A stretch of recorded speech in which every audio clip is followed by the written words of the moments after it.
just set everything up. I think YouTube is up now.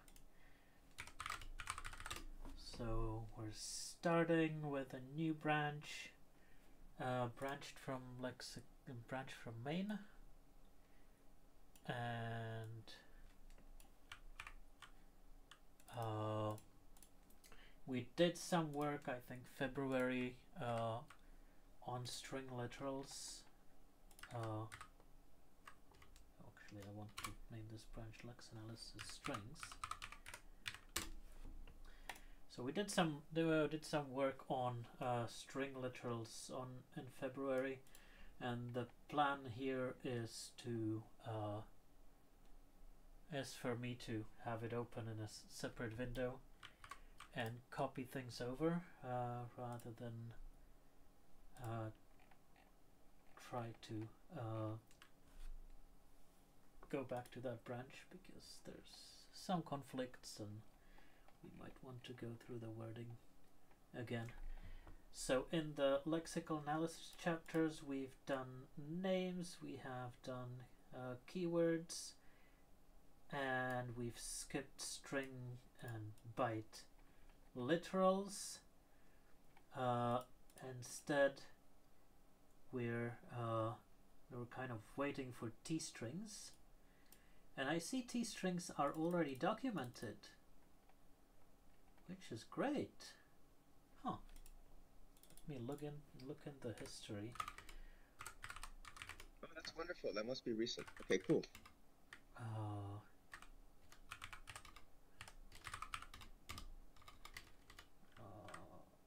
That's lexical analysis, right?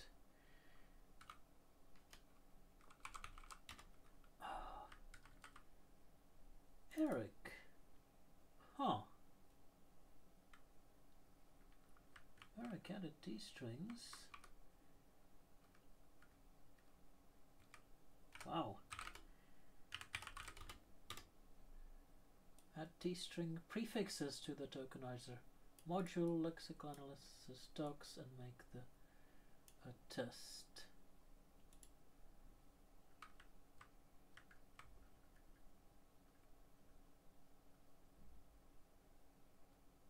Okay, what does... Let me open this pull request in a browser.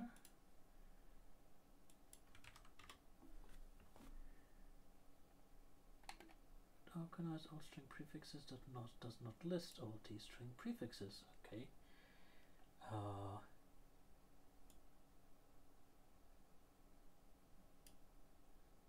This affects tokenized endpads and string prefix.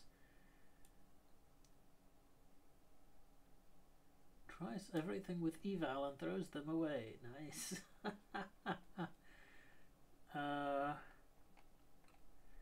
Okay, so this pull request did what? Did added t's?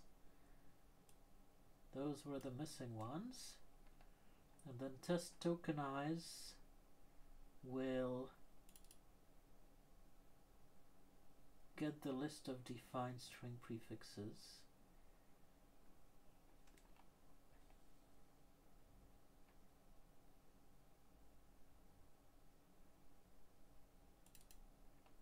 So there's something called tokenize.string prefix, apparently.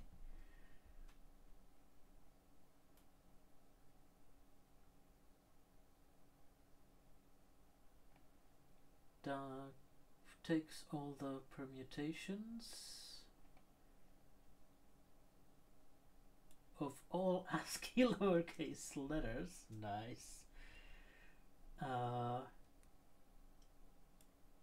Manually filters out not, because when you use not as a string prefix, well, it's a separate token. That's interesting.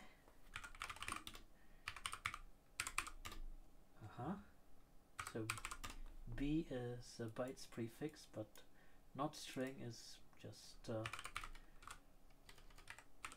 not that, which is true.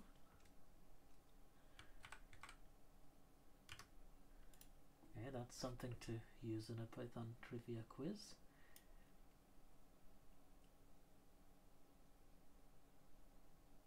and Ooh, that would then it goes into lib tokenize and adds the T strings T string prefixes there, and this does its own permutations. Okay.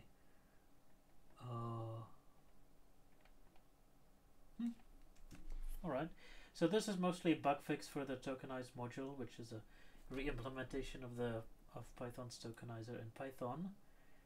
And I don't think the test actually touches the documentation. This is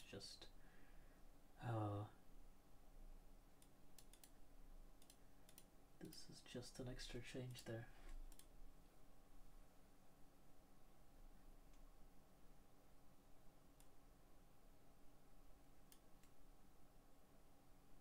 Where'd you go? So this is fine. T-strings are not actually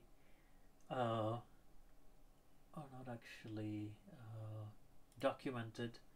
Just added new prefixes here.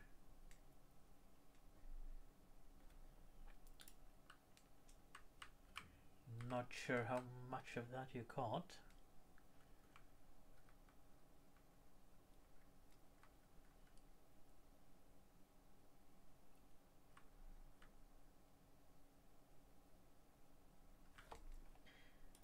So I'll go by the previous branch and start adding things from there and seeing what's still good and valid. First, there was something about encodings, saying what a source character is. Right. So we do have a section about encoding declarations, and that's probably the best place to put this paragraph.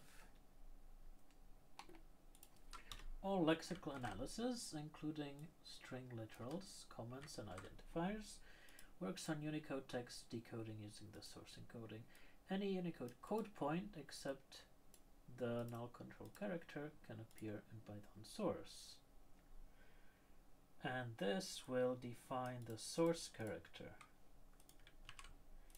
which I think currently is not as used but not really defined. If I look at the current docs,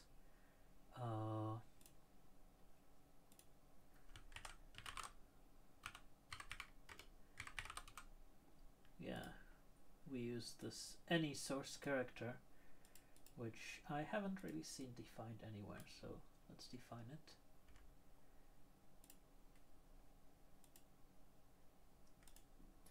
And then we can go to strings and by literals.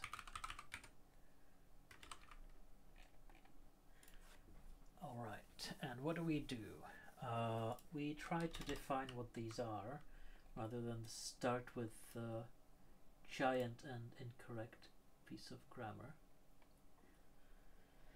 And so I'll do the usual thing where I put new stuff at the top and leave the rest in place so that I can go back to it or delete it when the information's in place.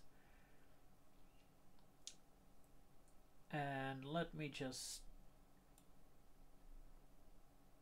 paste in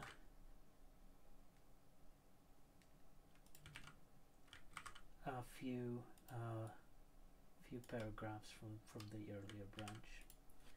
So string literals are text includes in single quotes or double quotes. For example, spam and eggs.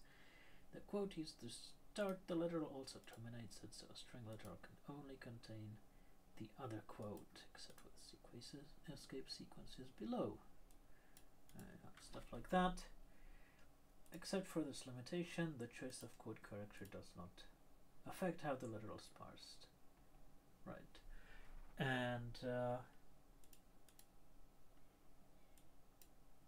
the indexes for single and double quotes are in the right place. This U might be might want to be moved somewhere below.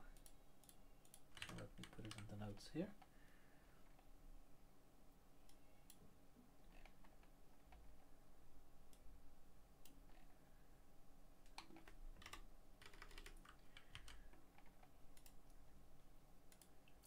Then we have triple quoted strings. Strings can be included in matching groups of 3 single over double quotes. These generally referred to as triple quoted strings. Triple quoted literals, unescaped new lines, and quotes are allowed and are retained, except that 3 unescaped quotes in a row terminate the literal. Right, so you can have literal like this, then one escaped quote, and then the rest.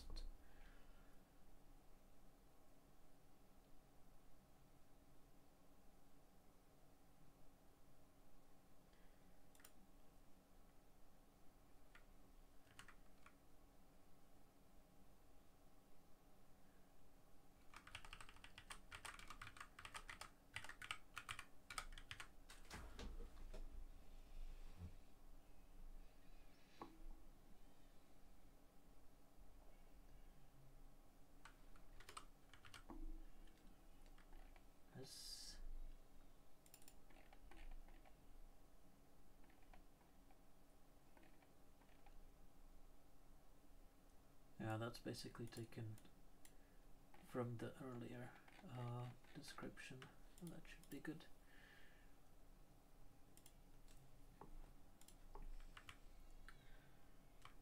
Right.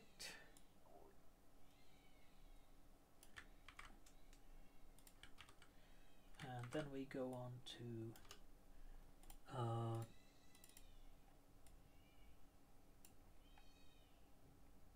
escaping.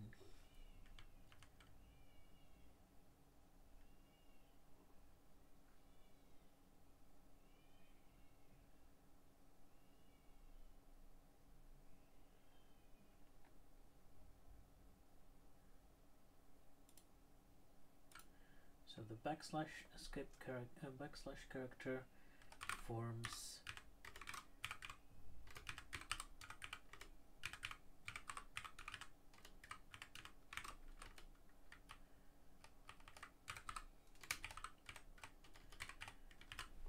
escape sequences, which give special meaning to otherwise ordinary characters that follow it.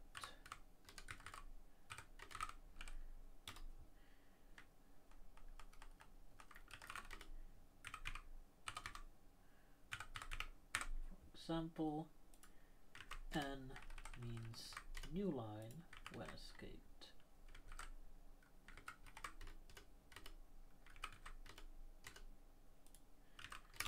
It can also be used to escape characters that otherwise have special meaning, such as new line, backslash escape, or the quote character.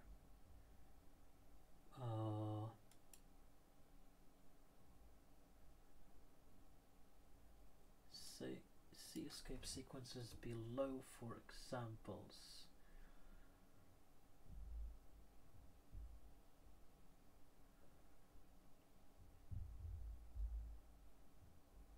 That's probably better to reserve for the section on escape sequences. It's a bit out of place here, so let me save that for later.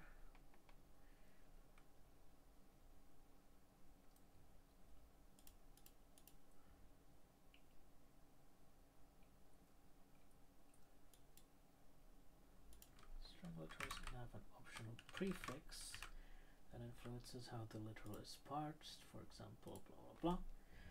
Prefixes are case insensitive. Capitals work the same as before. The R prefix can be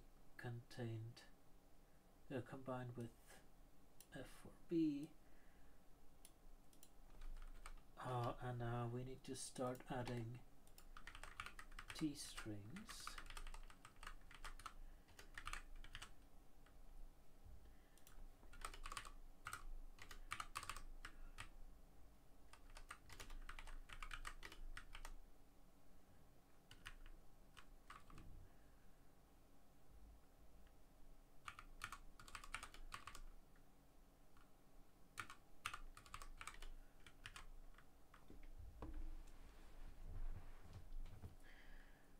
And we need to do some raw strings, and then we can define the grammar.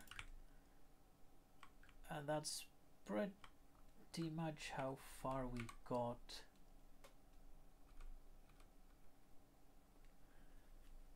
In the previous branch without the grammar, which is not very far, and I'm not sure I like this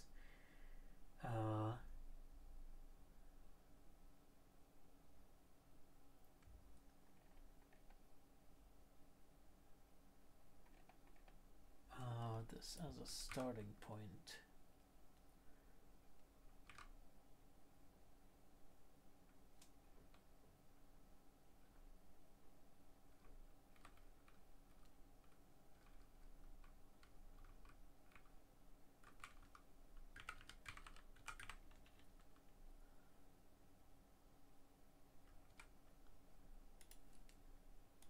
How much info is there in the original escape sequence section?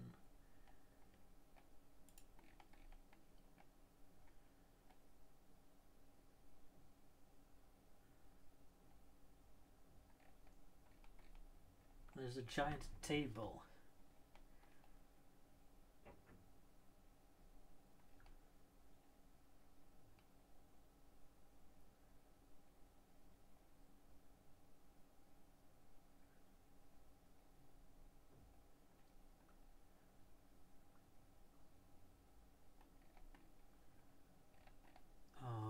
Okay, that sounds good. Okay.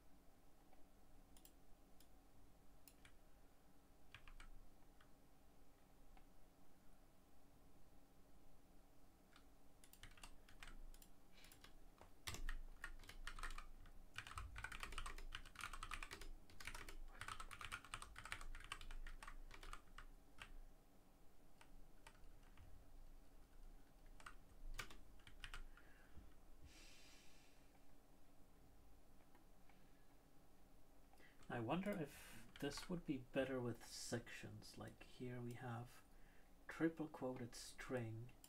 Do we want to put it in the table of contents? Or is that too small for a section? And here we could have back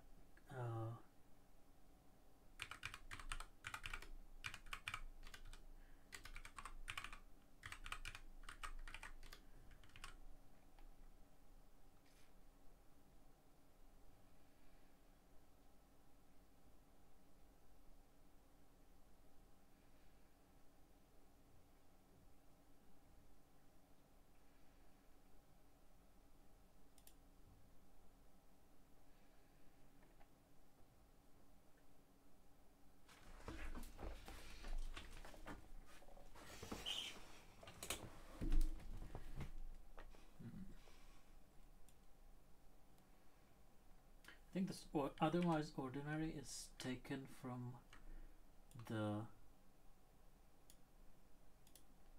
previous documentation, and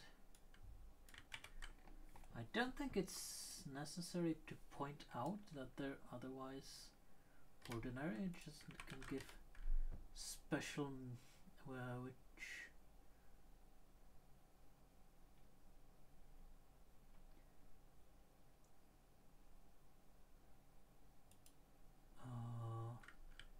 I mean, it can be any characters after, or it can be one of few characters after it.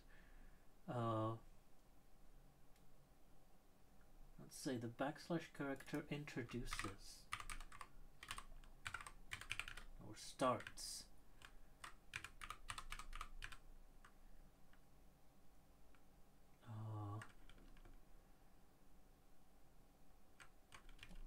Introduces an escape sequence.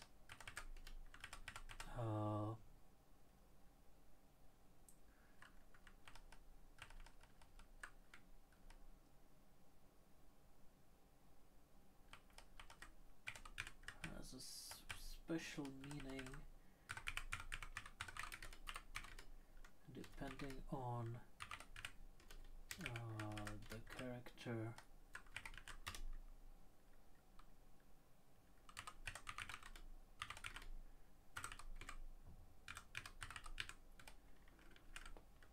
after the backslash.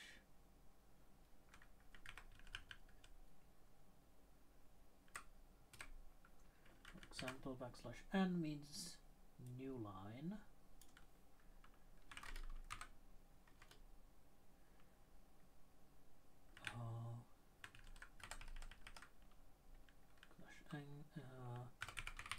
Denotes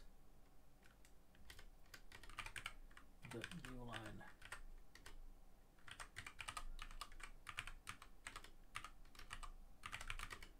Rather than the two characters backslash and n.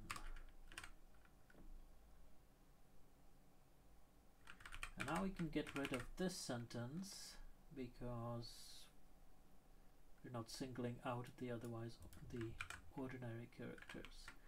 And I wonder if, now with this being a section,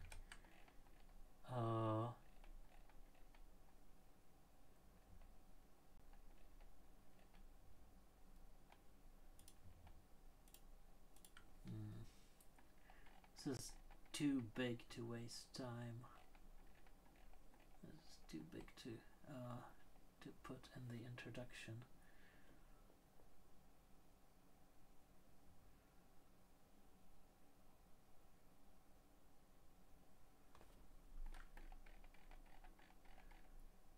Yeah, it's probably best left as a separate section somewhere down below.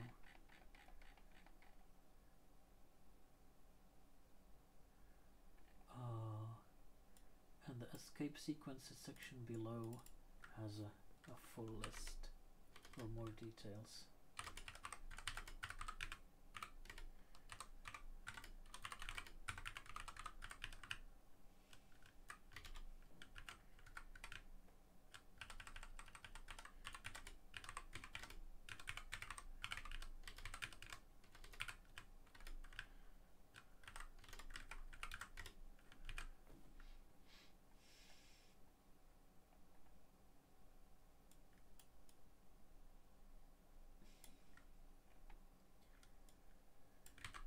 Then we have string prefixes.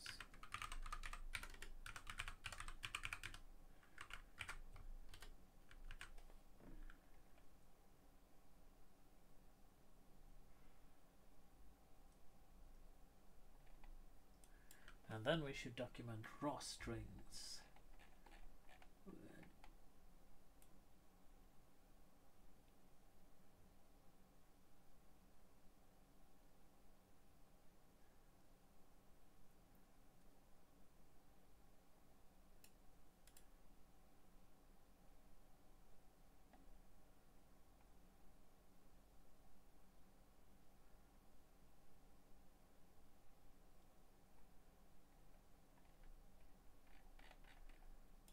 rest left us to do.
Now let's document the normal string literals, that is ones except the F strings and T strings.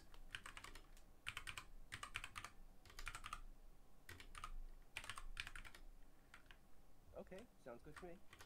Ah, hello, I can now hear you. I wonder I how think much... there was a problem with push to talk. Oh. Well, now I can hear you. Is there anything you missed? No, I've been following along. Sorry, everything sounds good. Yeah. And I appreciate the description of like the decision criteria, like why you might want to do things, or why you might not include a big block in the introduction, for example. Yeah. I need to draft something and then look at how it shows up on the rendered page. These sections might be too small for the headings, but if I put the full table in here, it'll be too large. So.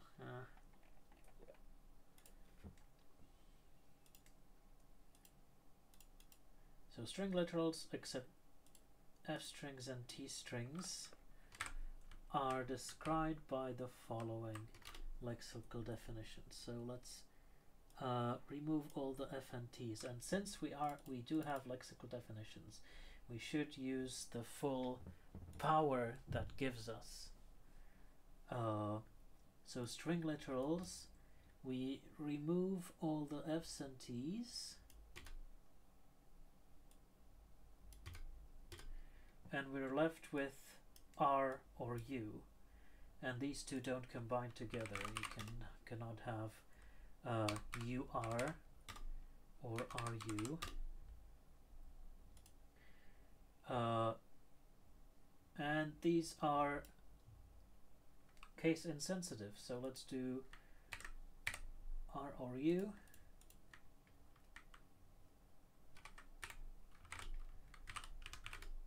Case insensitive.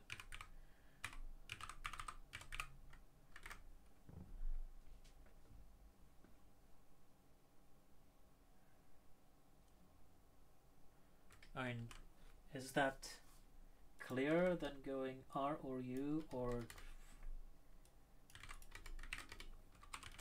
R or U? There's two of them. This might be.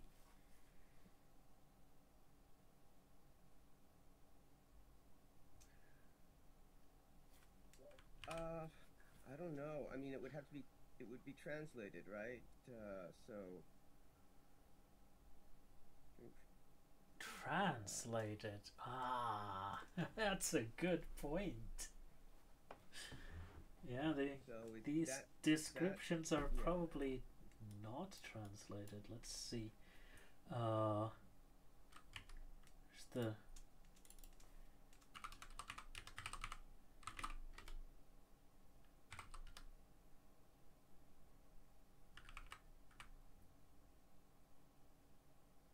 where do we have the translation dashboard? That's in the div guide, right?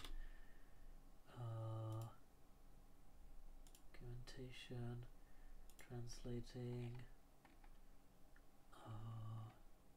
dashboard. So, okay, the most complete translation is simplified Chinese. No, don't translate that. And in the reference for lexical analysis, yeah, this is not translated.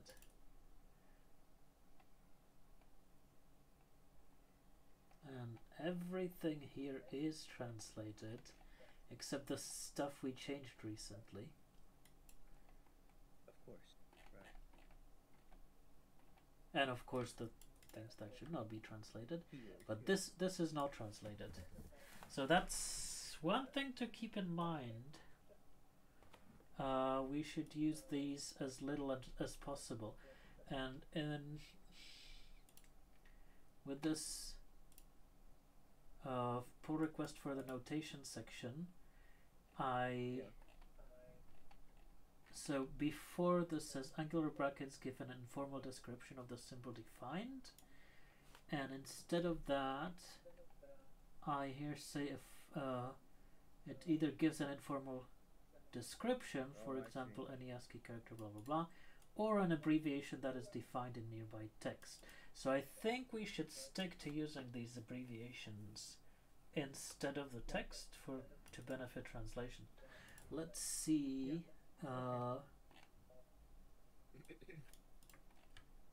Let's see how good we've been on this. Oh, this is the original documentation. I want my rendered branch.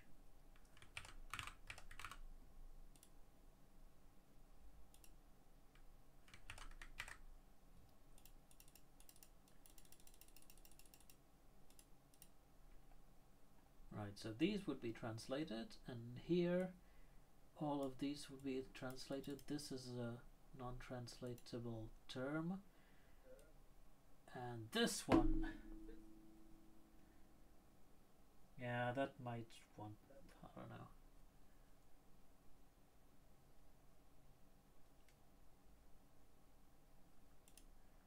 A math notation or something like that.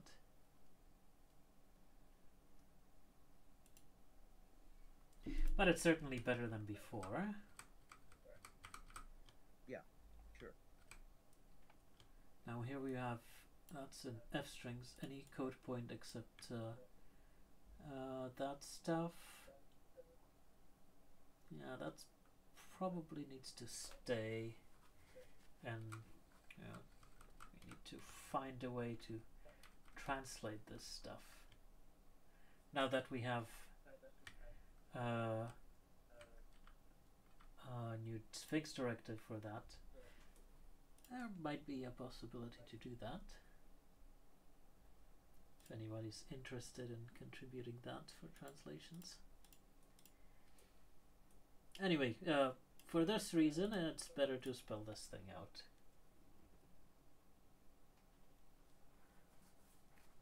But then we have this B and BR which combine with each other, and that's probably best written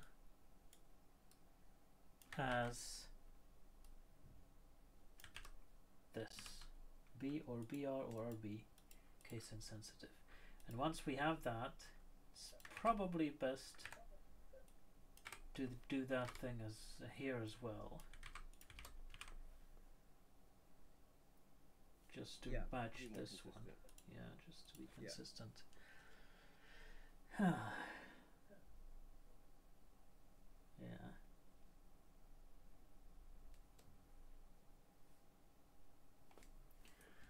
Right, now let's dig into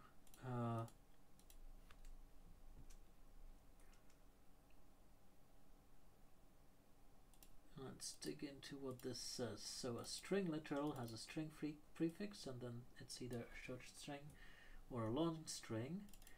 A short string has a quote, short string item star quote, or the other kind of quote. the same thing. Long string, exactly the same thing, but with triple quotes. Short string item is a short string character, and or a string escape sequence. Long string item is a long string character or a string escape sequence. So short string character is any source character, and here we can link to source character, which we defined above.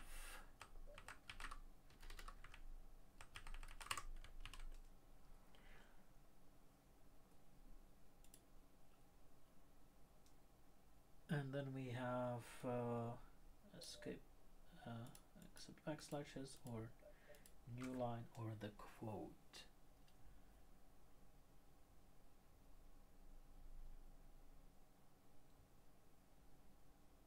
And the quote, of course, refers back to this or this or this or this.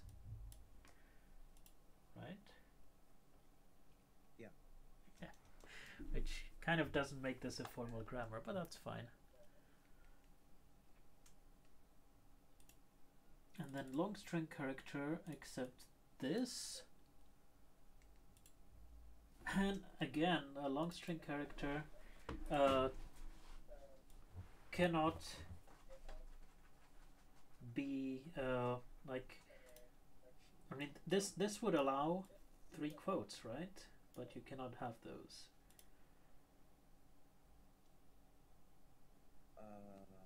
So that needs to be specified in the text below.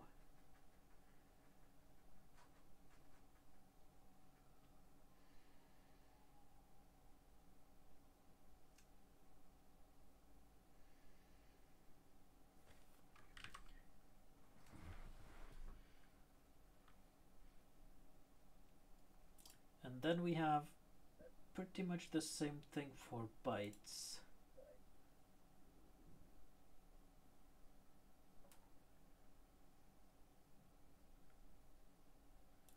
Bytes prefix, which needs to be there, and then short bytes or long bytes.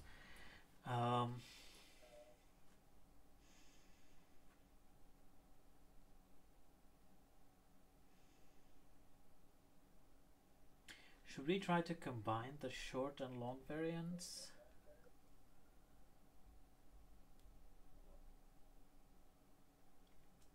Somehow?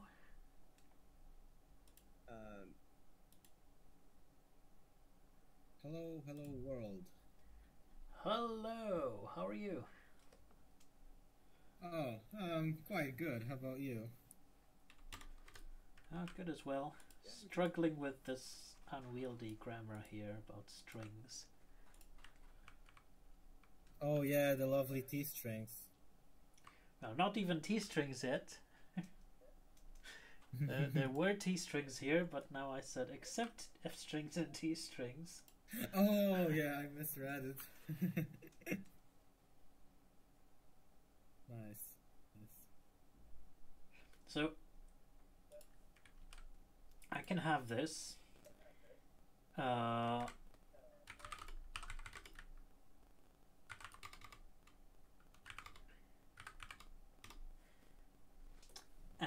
maybe we can combine this. We can say that well, this is like string contents,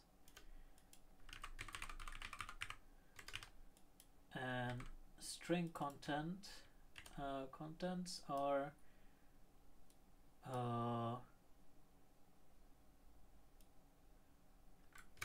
string item,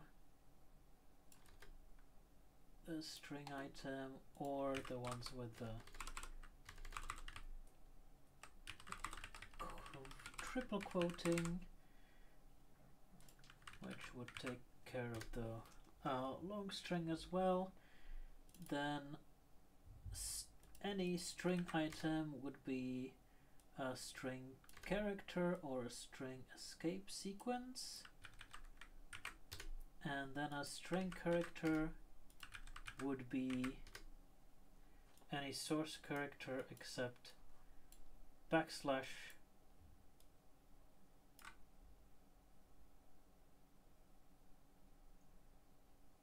and now the new line is the difference and the quote is the difference, but we need to describe the quote in the text. That's not really formal grammar anymore. So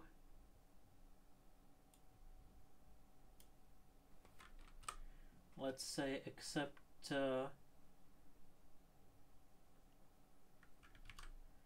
like exceptions later in the text.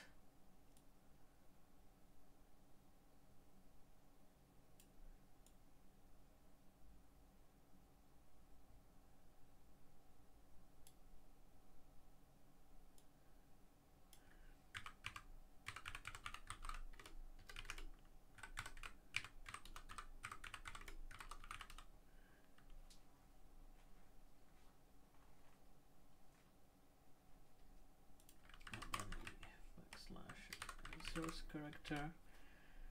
So is this easier to read? I can leave the bytes grammar the same. What is this?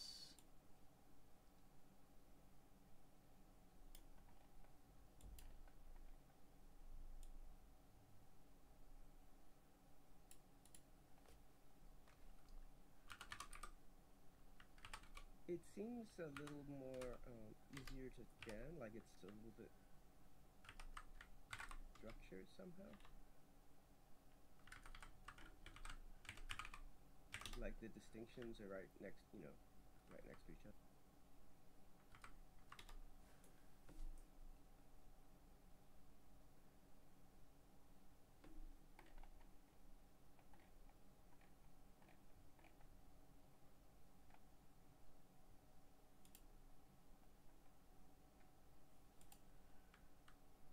Okay, I'm getting some weird Sphinx error. I probably made some kind of mistake.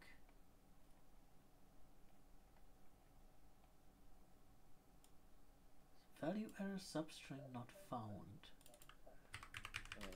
Oh dear. Or something.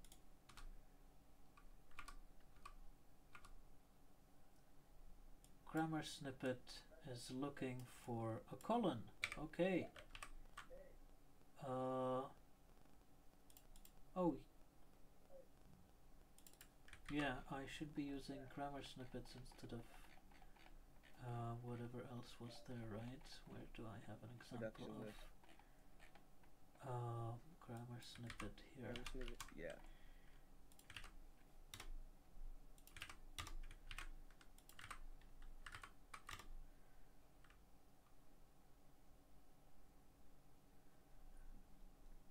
Of course, it was R extension and not Sphinx itself. Yeah, yeah.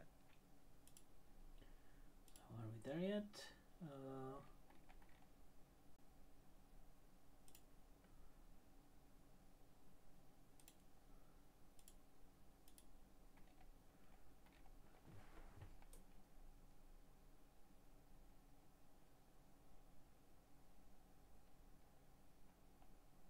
Yeah, these sections are too much.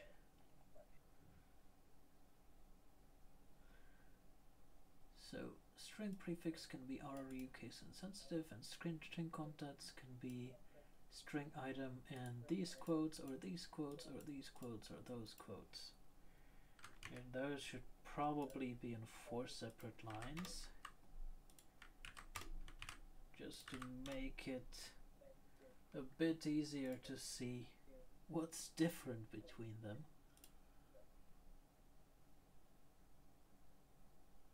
But still, this looks like a mess.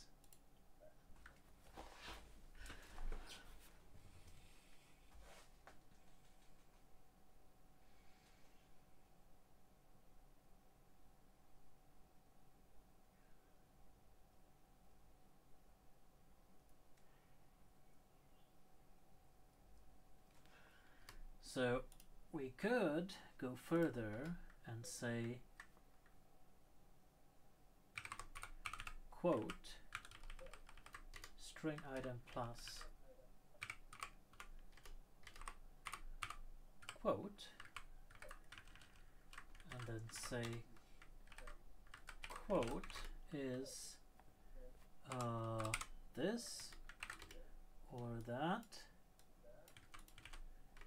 or this or that.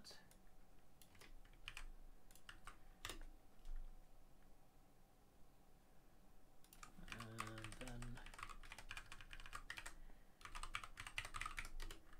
say matching quote.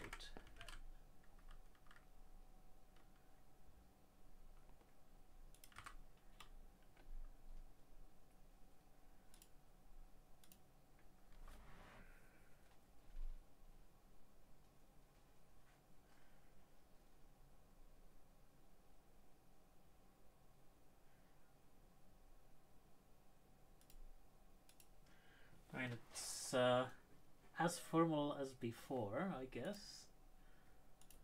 Oh, okay.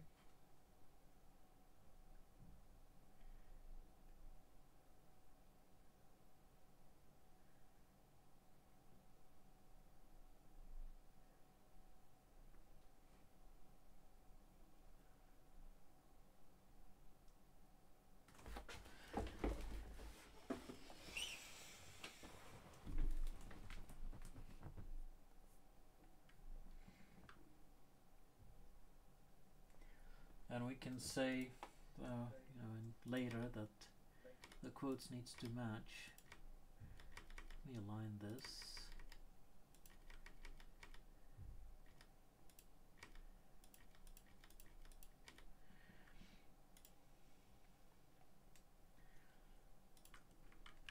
So is this better than before?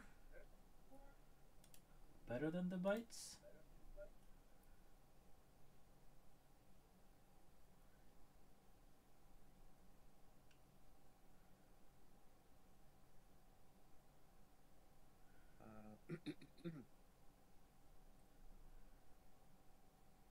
It seems to me that it's more clear, but just as.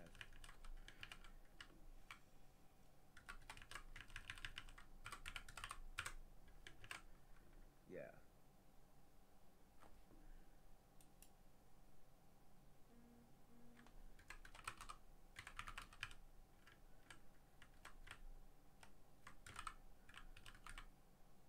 Except as listed below. So it's not characters, you cannot have quote.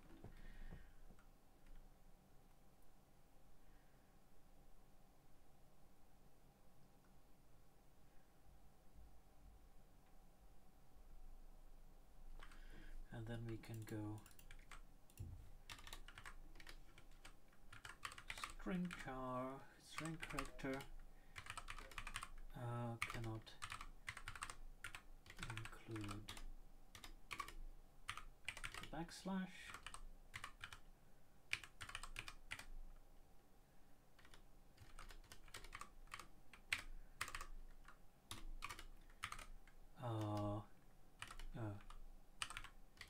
In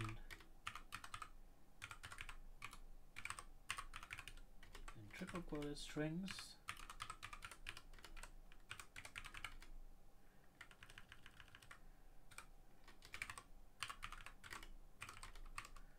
quoted by this or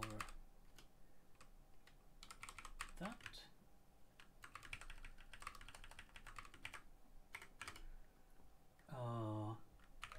The new line.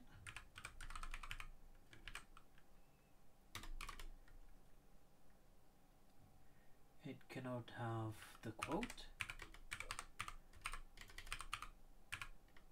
The quote.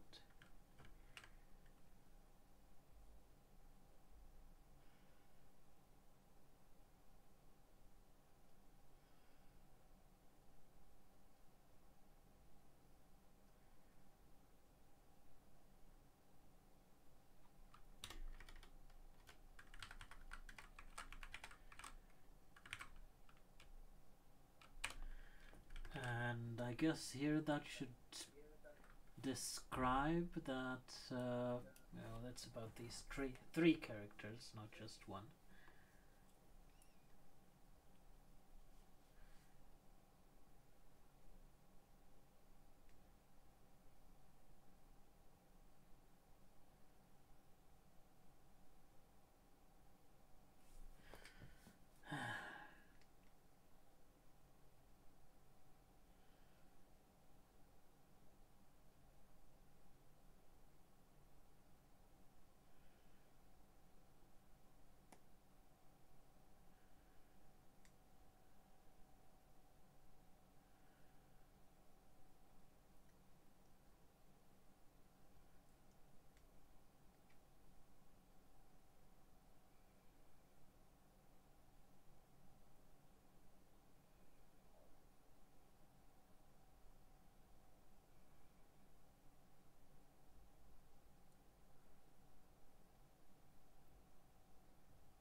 Or I guess we could go the other way.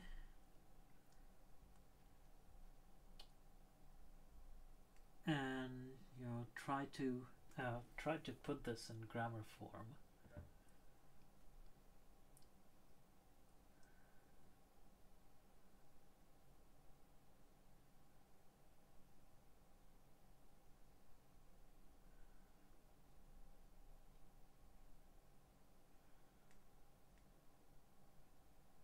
How do you mean in grammar form? You mean like with the names?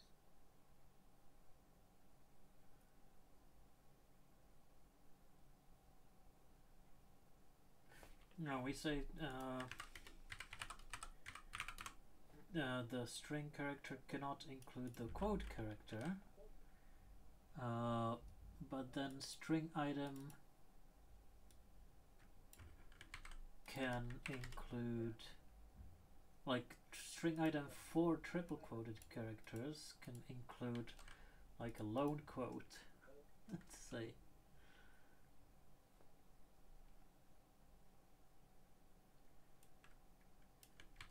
A quote followed by the string character, followed by another string item, or something like that. But that's kind of confusing, I guess. It's confusing it even further.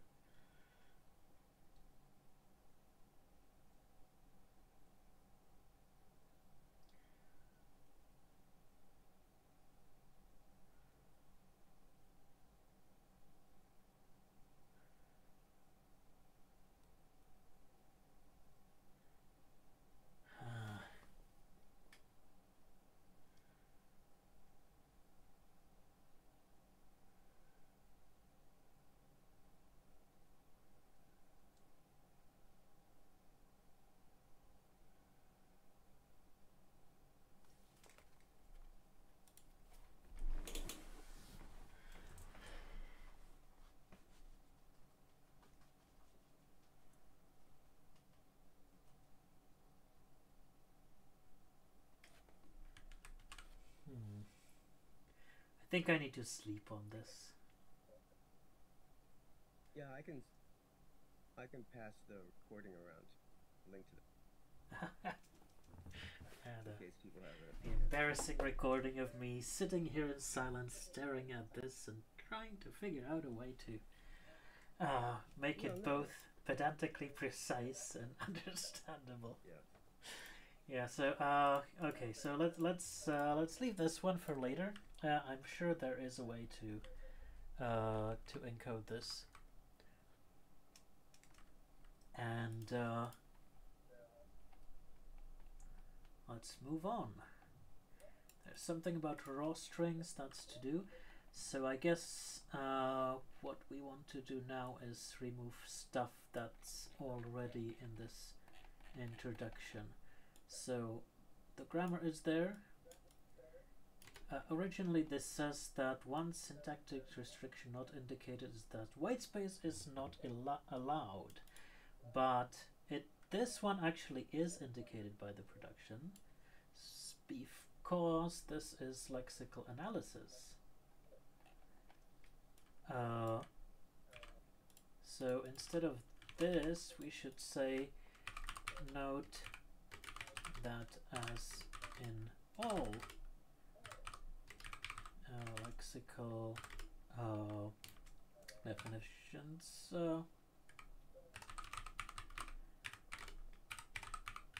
white space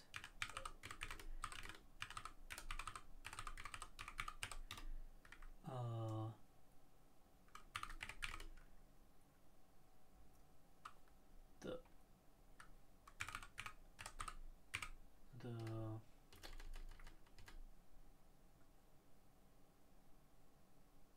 prefix, if any, must be followed immediately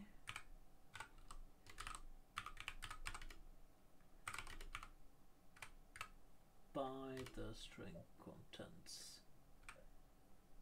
which is, you know, the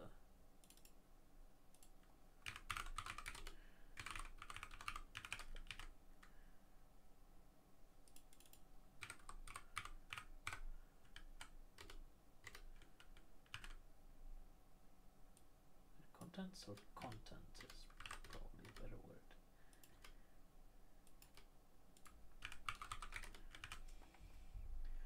Right, then we go. The source character set is defined by the encoding declaration, so that's better said up there with the encoding declaration.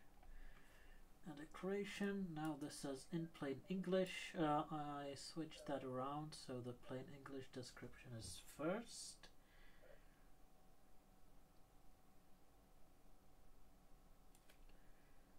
We have that. And this had an index for triple quoted string, which I think we have here, so we don't need that. The Unicode Consortium, which doesn't really appear in this, and the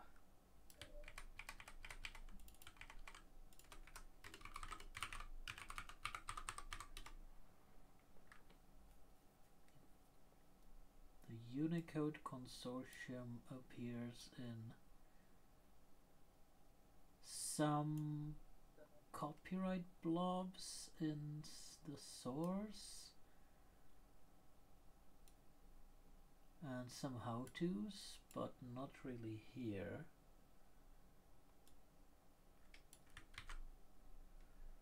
Is that still a thing even? Yeah, that's the non-profit organization behind Unicode. I have no idea what this index entry is doing here, and I want to remove it. Then we have the raw string index, that's a to-do here. And these are triple quotes.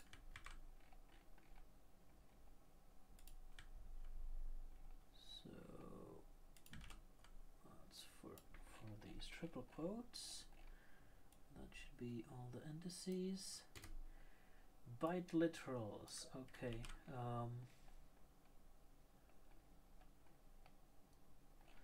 Where do we put sections on byte literals?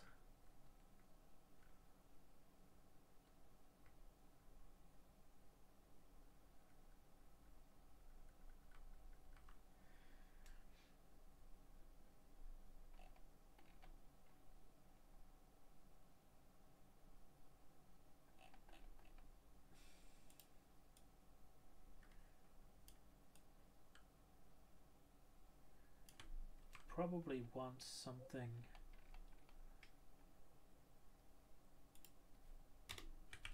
here. Perfect. Byte literals are prefixed with B or B.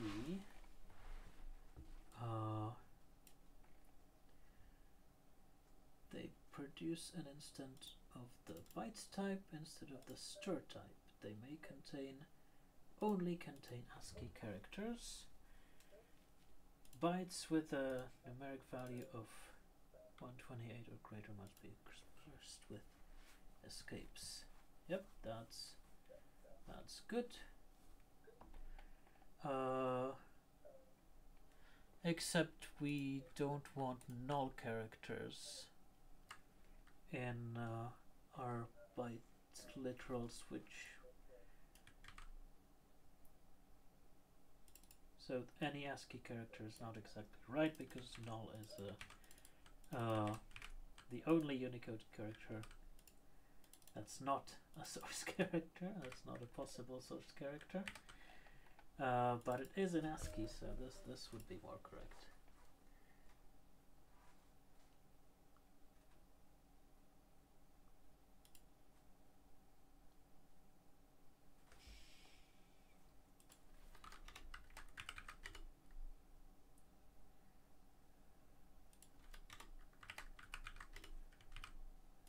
Escape sequences.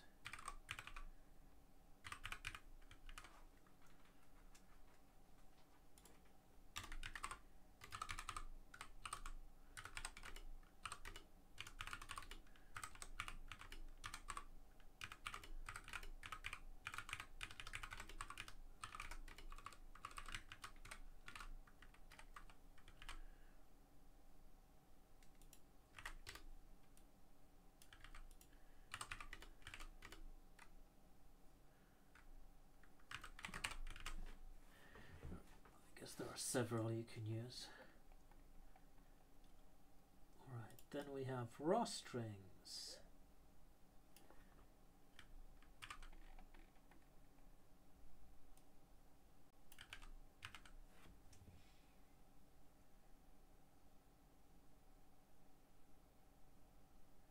Strings and bytes may be optionally prefixed with the letter R. Such constructs are called raw string literals. And raw bytes literals. Oh, this DFN is nice. We should use that more. Oh, DFN? Is that a definition? Yeah, it looks like a definition. Oh, I didn't know about DFN. I don't think I've seen it, so let's see. How much is it used? A lot. Oh. Does that link to a definition? Or does that...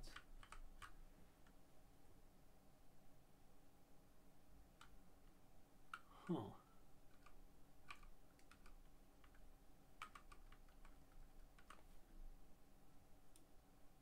Reference expression. So it's used for a synchronous generator expression in the expressions chapter.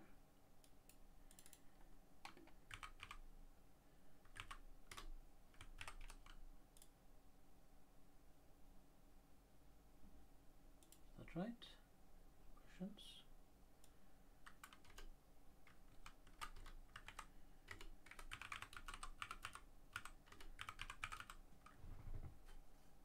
Right.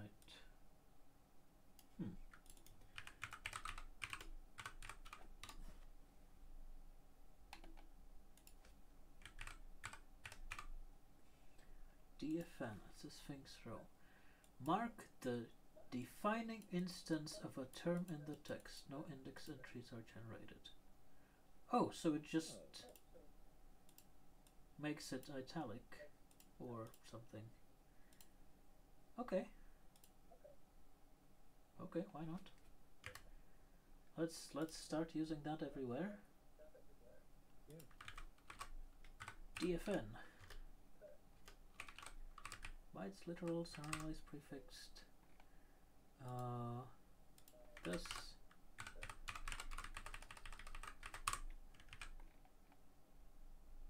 This.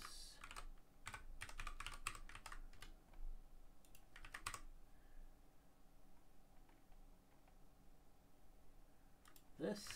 There's a lot of these.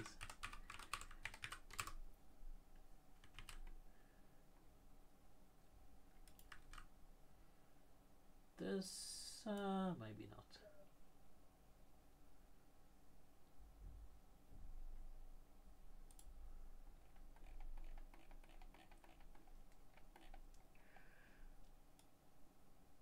Alright, in version 3.3, the RB prefix has been added as a synonym of BR and support for the Unicode legacy literal was reintroduced. Okay, so this needs to be tacked on to the string prefixes section.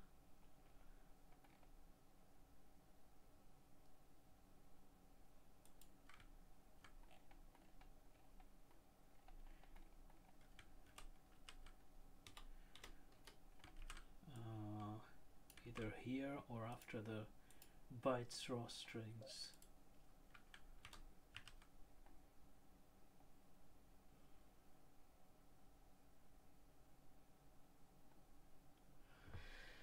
Maybe the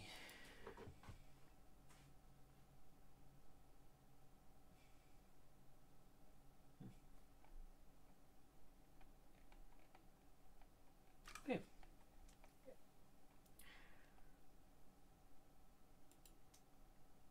A string literal with F or F in its prefix is a formatted string literal. F may be combined with R but not with B or U. For raw formatted strings are possible, but formatted bytes literals are not. How does that work with T strings? So I can have I can have RF, but I cannot have BF. I can have RT, yes. We'll have a literal new line. I cannot have BT. B and T prefixes are incompatible. Okay. So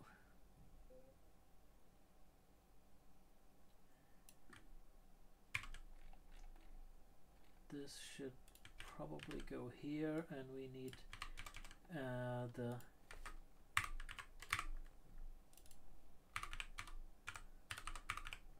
template string literals. G's prefix is a template string literal. C T strings. The T may be combined with R, but not with B or U, right? Therefore, raw template strings are possible, but formatted literals are not.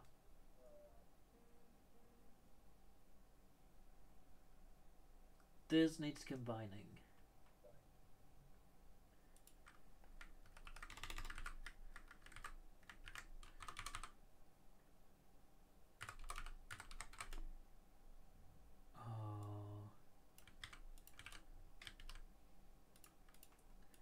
The F or T may be combined with R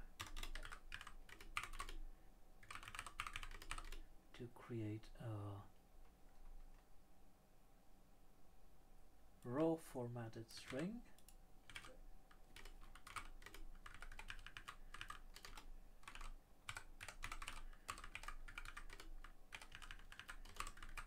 Or a raw template string.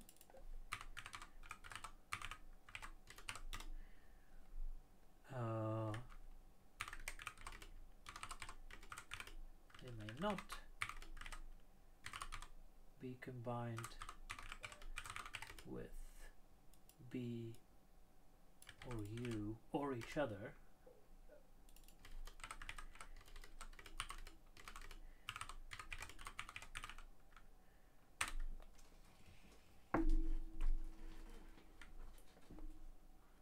And I think that's it.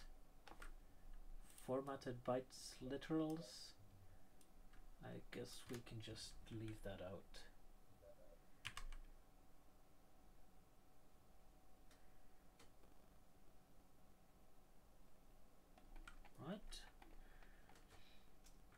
Now in triple quoted literals, unescaped new lines and quotes are allowed and are retained, except that 3 unescaped quotes in a row terminate that literal.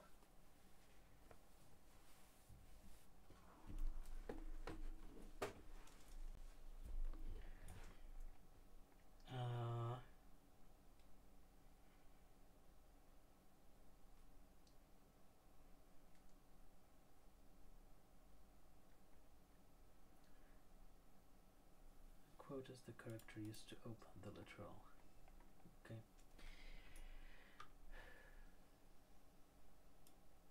I think this is covered in triple quoted strings. Yes. Now let's delete that here. And that leaves escape sequences.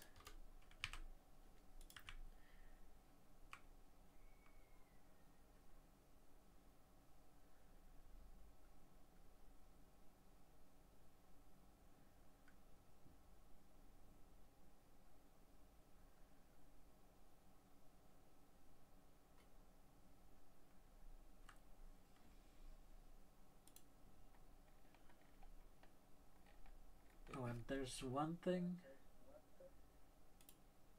we should say for raw string literals. Oh. So in raw string literals, \u and \u escapes are not treated specially.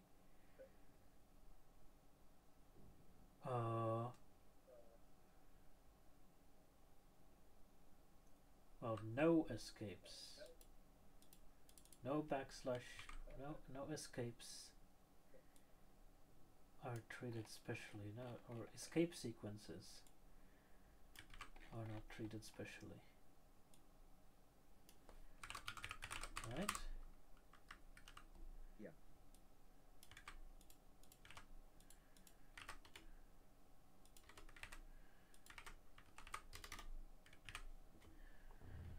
Okay.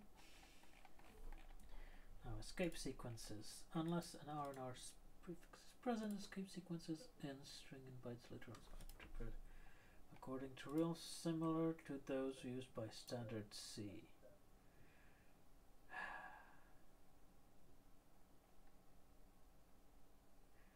These are the recognized escape sequences.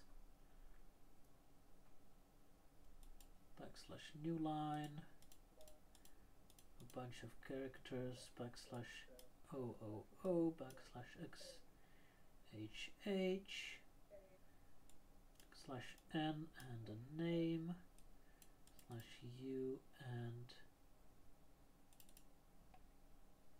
hexadecimal, and capital U and lots of hexadecimal.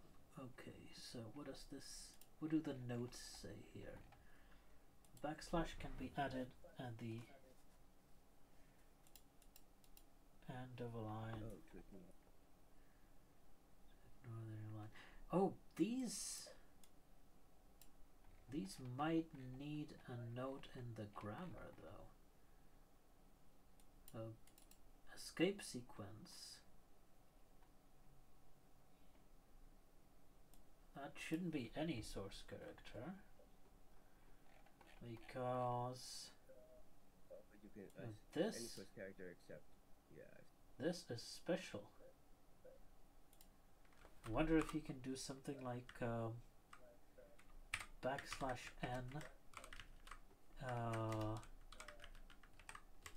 Can you put some weird characters in here?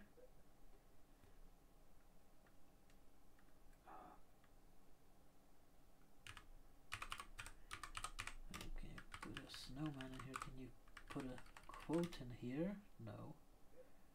It says okay. So this will terminate the string. That's good.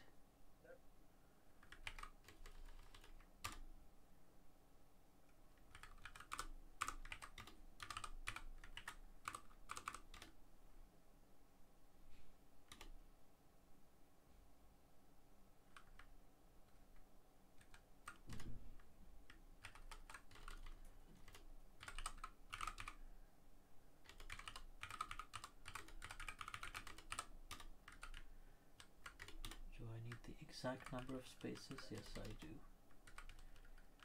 So I cannot put a new line in there. What else is there? Can I put a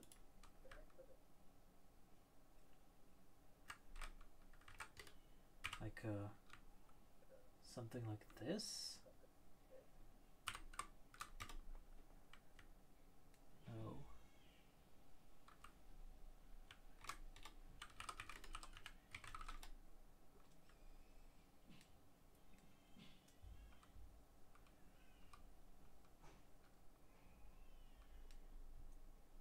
Okay.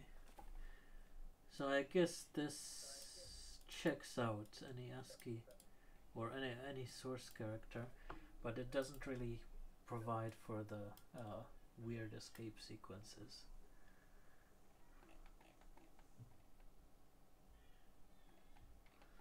Right, notes. New lines. A backslash can be added at the end of a line to ignore a new line, right? Okay. 2. As in standard C, I hate that note. Up to 3 octal digits are accepted.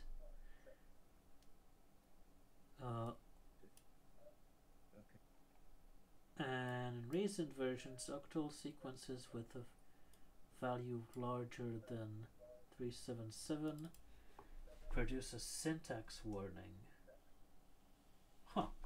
Okay.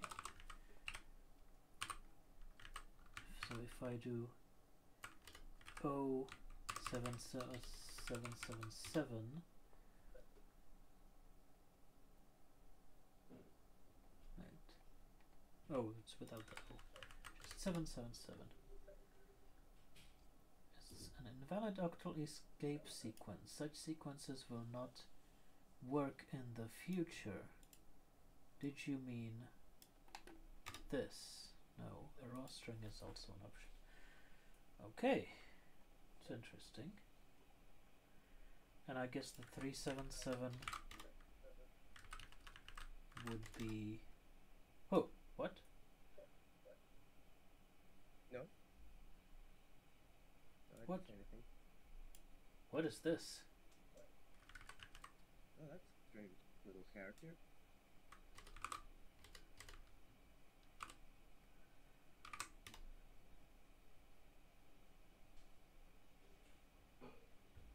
Looks like either Turkish or something, like a Y with an umlaut. Yeah.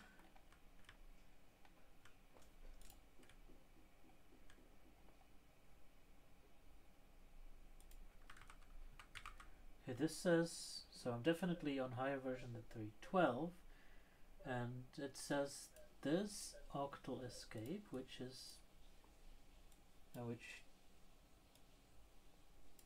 oh no, I used an 8 here, which is not an octal number, right, so I would need to do this one. Why 377? What's so special about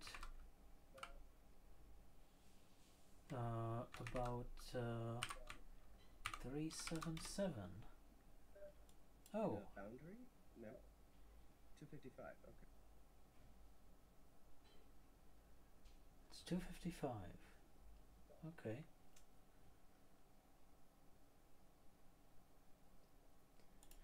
Oh, I see. So we can go up to up to 255, and then the bigger one, this one,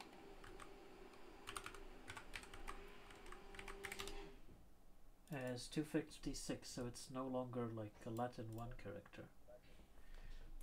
Let's put in like 255 because I don't really know my octal.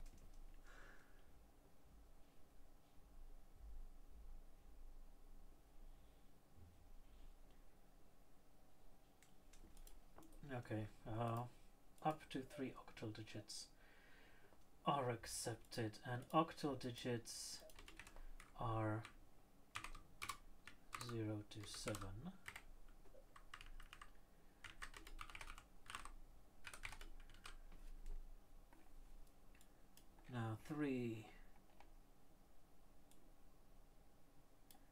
points for hexadecimal. Exactly 2 hexadecimal digits are required. Okay. Note 4. In a bytes literals, hexadecimal outlook sequences denote a byte with a given value. In a string literal, there are Unicode character with a given value.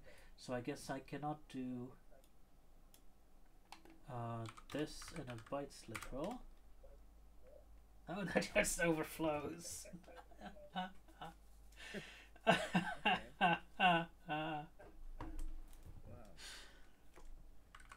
That's very C-like behavior. Indeed. Probably don't want to document that. 5. Support for name aliases has been added in version 3.3. Okay. 6. Exactly 4 hex digits are required. And 7. Any Unicode character can be encoded this way. Right. So I can do Q and then 1, 2, 3, 4, 5, 6, 7, 8. Yeah, that's not a valid Unicode character, of course. Is this valid? No.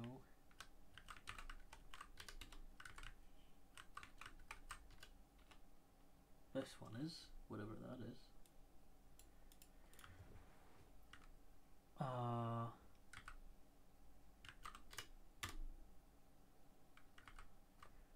And if I end the string early, it says it's a truncated escape.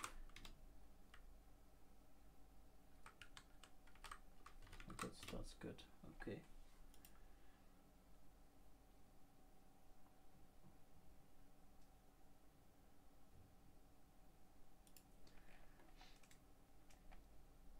Unrecognized escape sequences are left in. It says it's useful when debugging, but it even more useful for debugging is the future behavior where it's just a syntax error.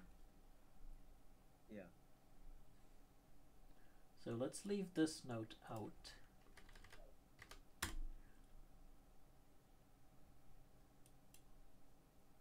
Escape sequences only recognized as literals fall into the category of unrecognized escapes for bytes literals. Yeah, that makes sense. So I can do this, but I cannot do B that.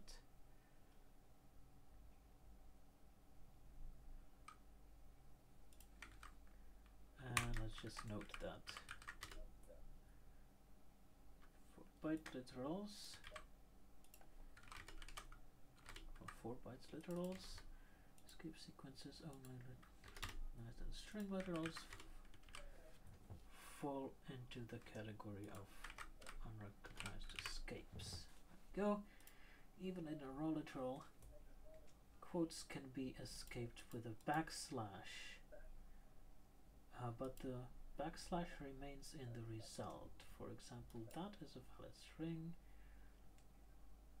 literal consisting of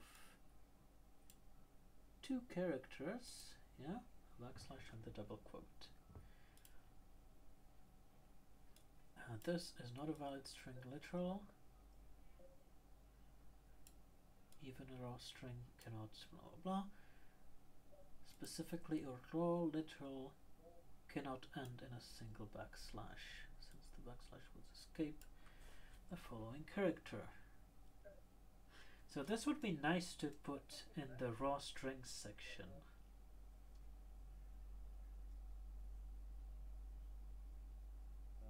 Okay. Yeah.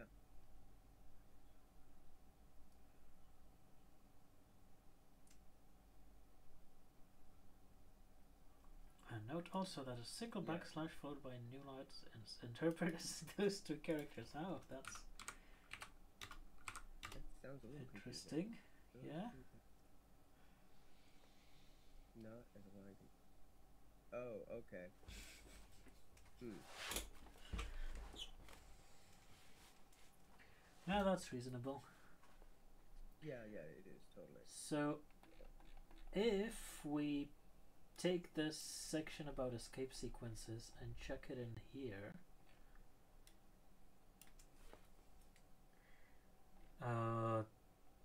then it would be better to put this note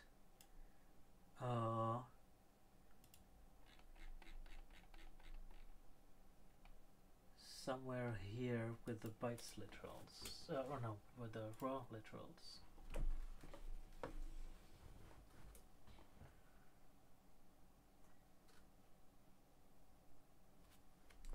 But since the section is down here, it's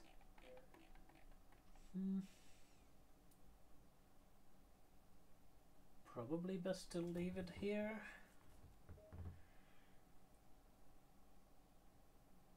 I don't know. Let me move it. I have a feeling this will get reorganized a bit more anyway.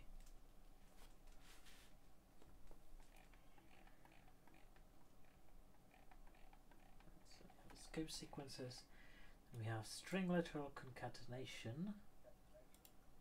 Multiple adjacent strings or byte literals delimited by white space are allowed, and their meaning is the same as their concatenation. So you can do A, B, and that should work for F strings.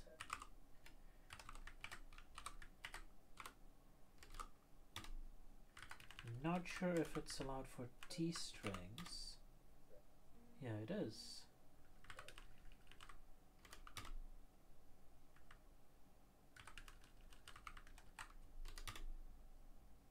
Okay.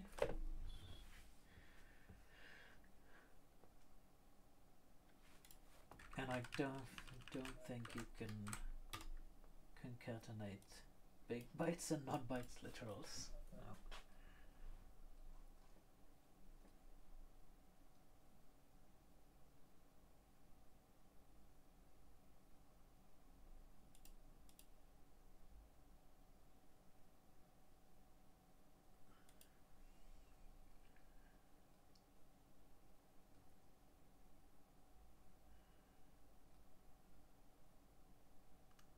And I think it would be better to move this section into the grammar.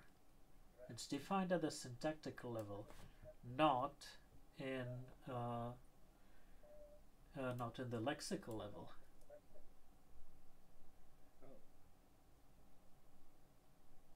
Right, we might want to look into expressions and atoms where we have literal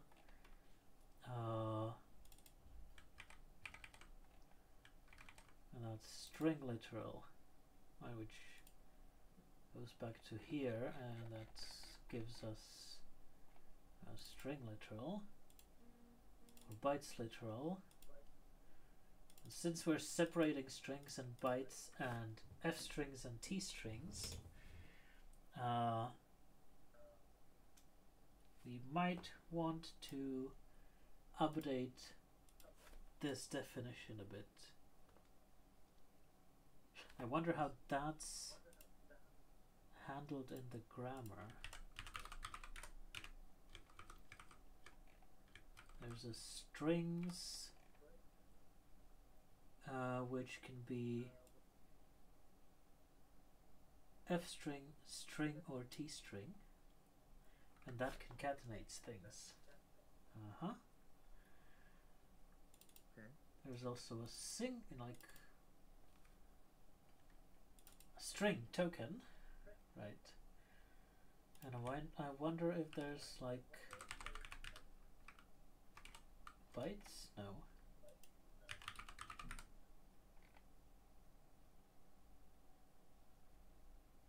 String tokens.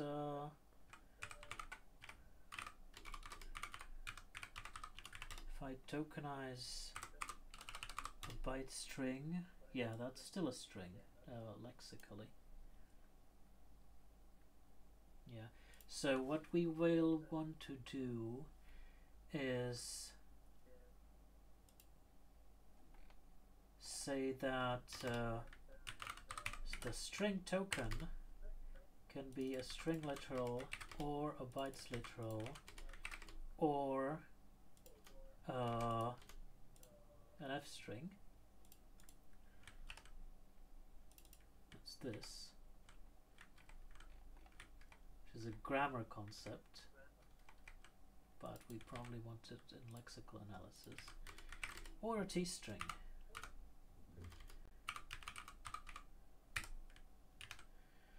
Right, and then over in here, instead of this, we will say strings. Right. Well, let's look at the grammar. We have literal. There's no literal.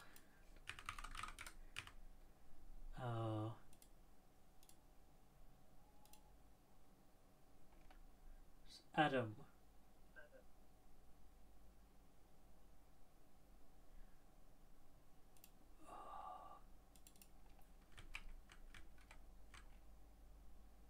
Adam can be identifier, literal, or enclosure, but in the actual grammar, they are all mashed together into Adam. So some of these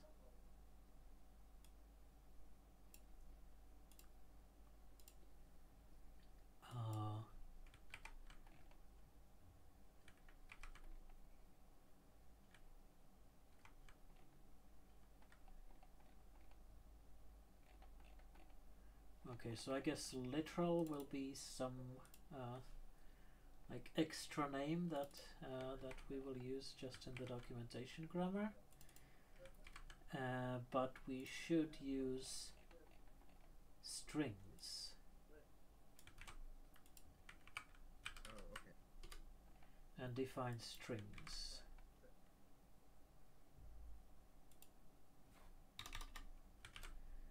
Right, so let me use grammar snippets here as well.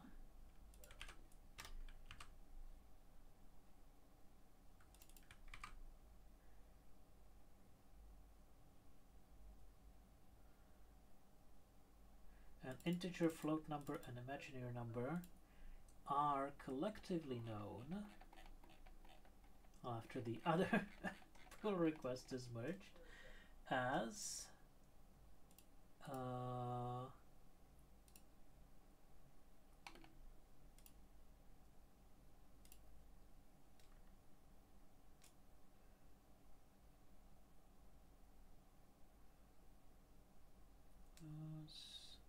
should be on near the top right as number. So we've already defined number here as integer, float number, or imaginary number. So in our expressions we can just plop that in there.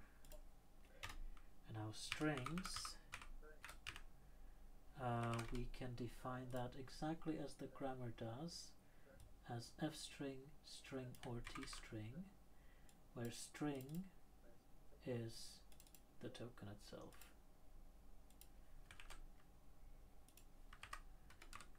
F string, string, token, or t string.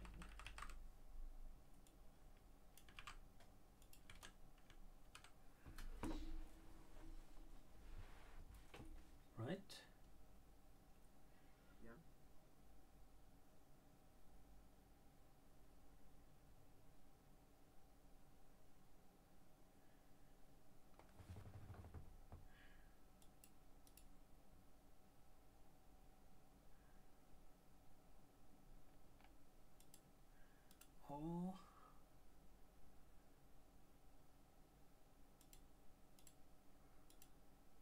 All literals correspond to immutable data types. Yep, that's good. But we need to move the the string literal concatenation section here.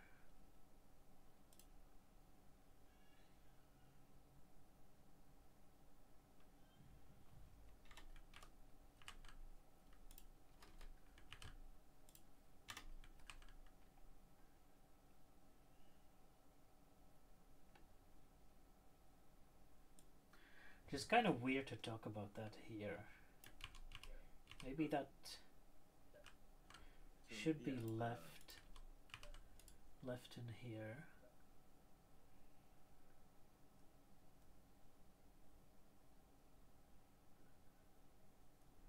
So I'm not sure about this note that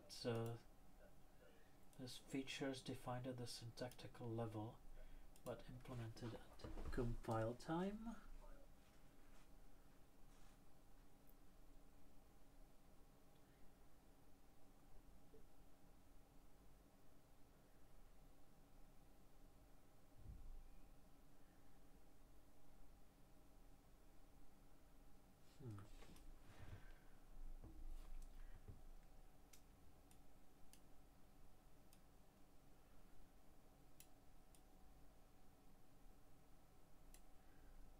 Different quoting styles.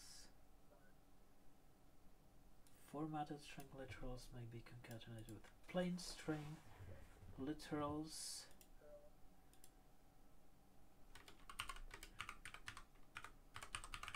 I need to add T strings in here. Whoa, whoa, whoa, whoa, what am I doing? Sorry. Now we probably want to say, however, byte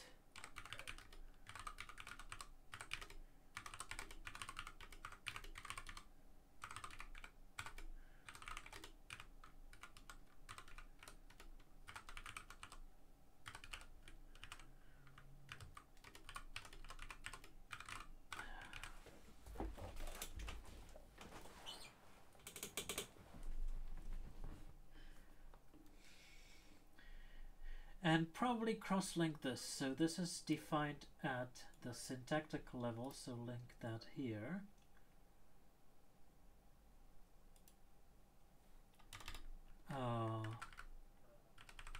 So this already says C-section literals for details.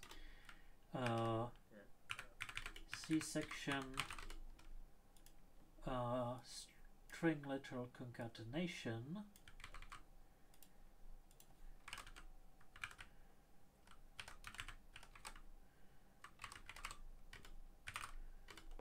For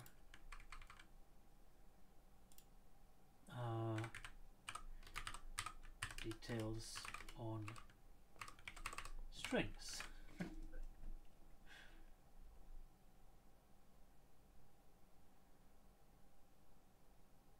It is weird. Might still be better to move this section.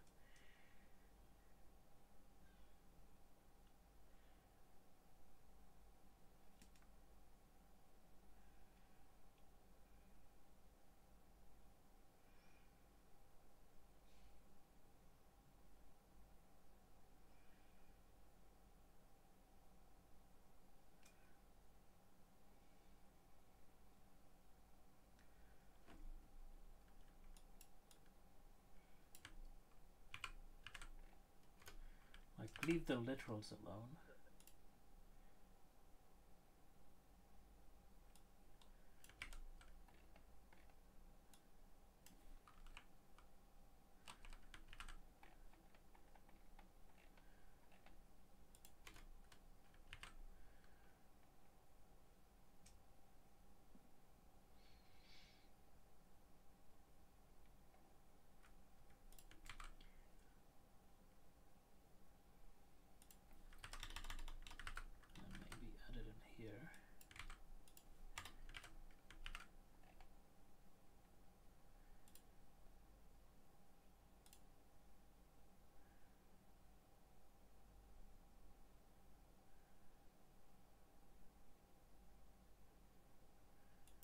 So this is defined at the syntactical level. We can drop this node here because we are at the syntactical level.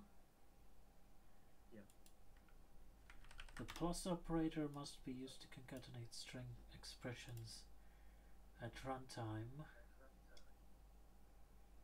Do we need to point that out? I don't know about that. Probably, yeah. Seems like So that's, know that this feature is defined at the syntactical level.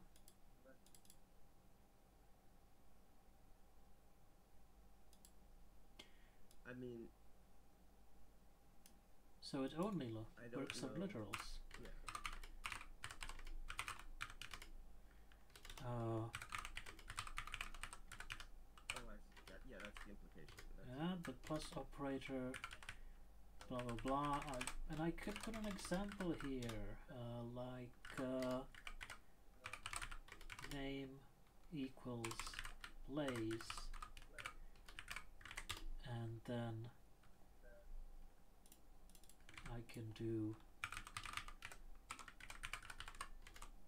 hello plus name. I see.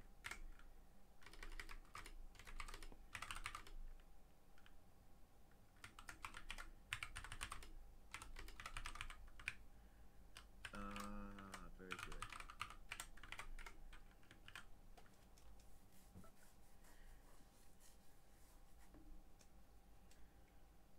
I mean, this sounds very obvious to me, but if I was reading But for maybe the not. this for the first time, I guess I would be confused by what exactly is the author trying to say here.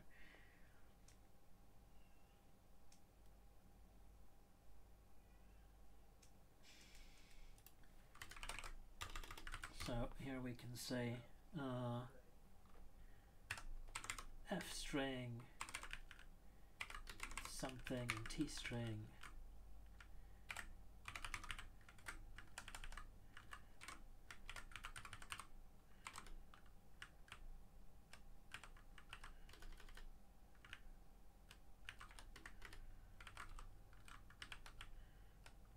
hello space name. Let's not put in a t string.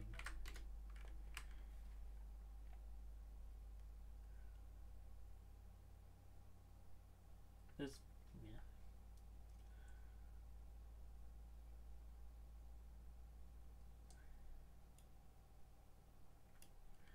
And then we can put in this node and maybe, as is traditional, put the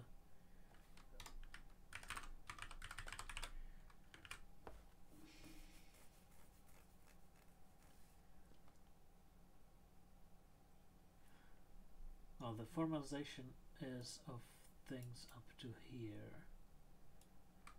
So that.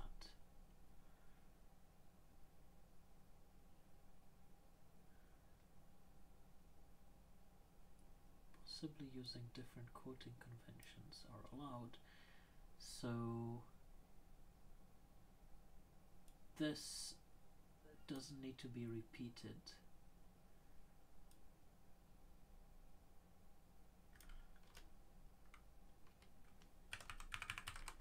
Free mix raw strings,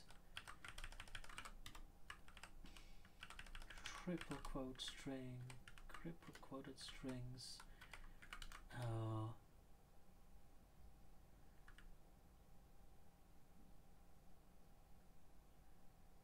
and formatted or template string literals. Example like that. So let's put an R here.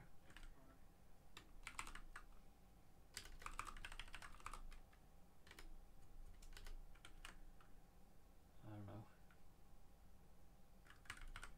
Do we want that example?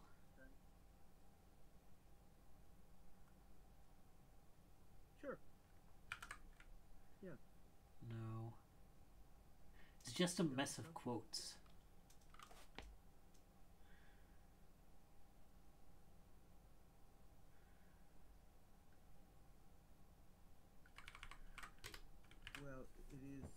a little bit of an esoteric extreme example. Yeah.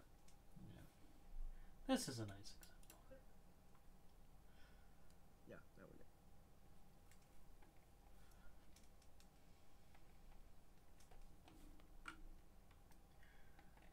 And I don't know how this fits into the structure of the expressions grammar. Like how this builds up. Is it customary to put in strings here and then define it later, or does it? I guess it defines atom here and then or uses literal here and then defines it later. That should be fine.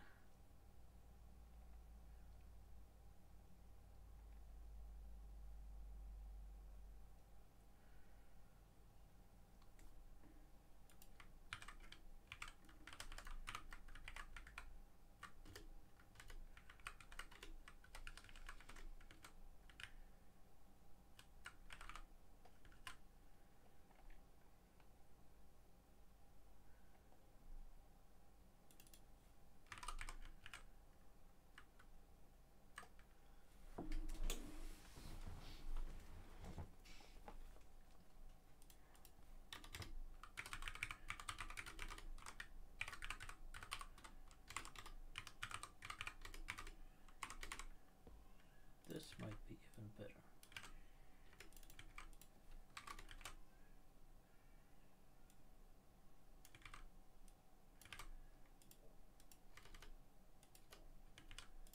Right?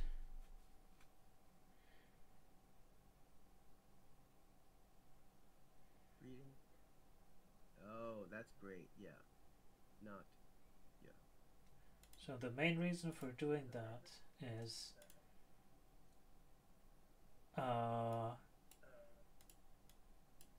the quotation marks, if you put more of them on one line, they get kind of mixed up and it's not clear what they delimit. Especially if there's spaces so you can't see the syntax highlighting. Okay, so I'm happy with this section now. Very nice. Do a commit. And yeah, we're out of time, so here comes a commit.